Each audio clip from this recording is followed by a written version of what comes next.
An old English saying goes, the pen is mightier than the sword, and we're all familiar with a picture is worth 1,000 words. When combined, pictures and words can be very powerful weapons.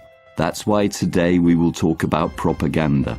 Communicating messages to audience is an essential component of our strategic nonviolent movement. We need to convey the vision and goals of our nonviolent movement, reveal information and facts that our opponent is hiding, bring messages to various groups within the society, initiate public debate, reach and influence the opponent's pillars of support. We need to communicate through many channels, but propaganda is also a massive and powerful tool in the hands of your opponent. You may be sure that at the very moment your movement starts to become powerful, your opponent will activate their propaganda machinery. Before you know, you may be labeled as junkies, hooligans, foreign mercenaries, traitors, or even terrorists. Bad guys in the past have used this negative propaganda to discredit movements and prevent people from joining them. People all over the world know the Marlboro Man. Masculine, tough, strong, independent and handsome.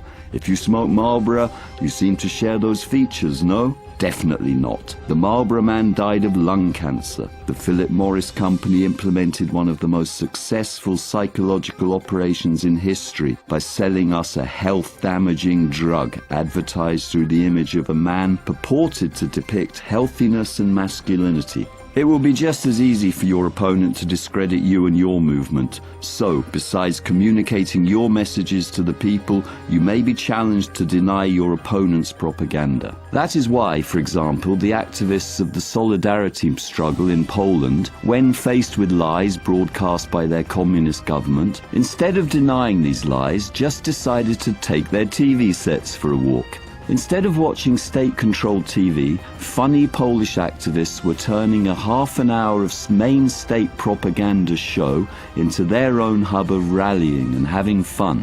In order to run successful movements, you will need to put on your propagandist hat. Think about your target audiences and understand the process of message development. Good. Now, in order to communicate messages, we need to define 3 things. 1. Whom we want to impact. 2. What needs to be said. 3. How to communicate things that need to be said. The messenger.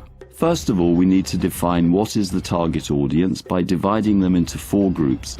Then we will start developing our messages for each one of them. 1. Members and supporters. They already share our vision. We need to keep them bold, motivated, ready to act and take risks and to communicate with each other. They also need constant encouragement and the feeling that they belong to our group. 2. The wider audience. This includes a wide spectrum of people, from those potentially close to you to the actual supporters of your opponent. You want to change their views and make them believe in your vision of tomorrow. You may also want to work on bridging the social distance between you and people close to your opponent. Remember, the numbers required to create social changes are always in the middle. 3. Potential allies. It's time to imagine the spectrum of allies, which will include every organized group in your society, from political parties and NGOs to book and fishermen's clubs that may somehow be related to the topic, and then ask yourself, how will I pull this group across the spectrum towards my vision of tomorrow? What may be their wishes, motivations and interests, and how to find a common ground with them? Here is an important lesson to be learned. Forget differences before democracy. You want to create a wide coalition, making alliances and staying together until your strategic goal is achieved and your opponent is removed from his position of authority. 4. Third parties. You will need to expand your communication battlefield by speaking to audiences which are not directly related to the conflict. We call them third parties. This includes everybody who may be watching and sitting on the fence, from domestic or international NGOs promoting human rights, domestic or foreign media, sometimes even mighty international institutions. Like when the whole world was helping the anti-apartheid struggle in South Africa. You want to identify, communicate and win the hearts and minds of those third parties to your cause and vision as well. Once you identify the target audience, it's time to work on message. But what is message? Message is the limited body of truthful information that is consistently conveyed by a candidate, party, or non-violent movement in order to provide the persuasive reason for an audience to choose and act on behalf of that choice. You may find that you need to find a variety of messages to communicate your vision. With your message, you need to adhere to 2 golden rules. 1. Stick to your message and repeat it loud and often.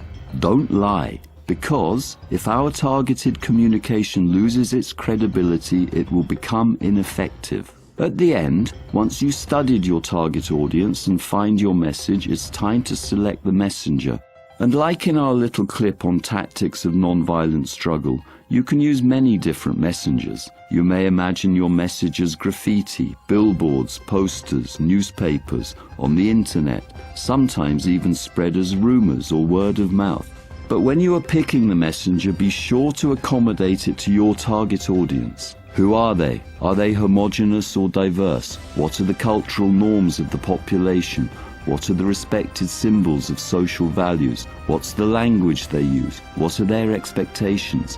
What is the gap between these expectations and the reality of their lives? Once the target audience is analyzed and communication objectives are established and prioritized, our messages develop and our messengers are ready to get our propaganda machinery going.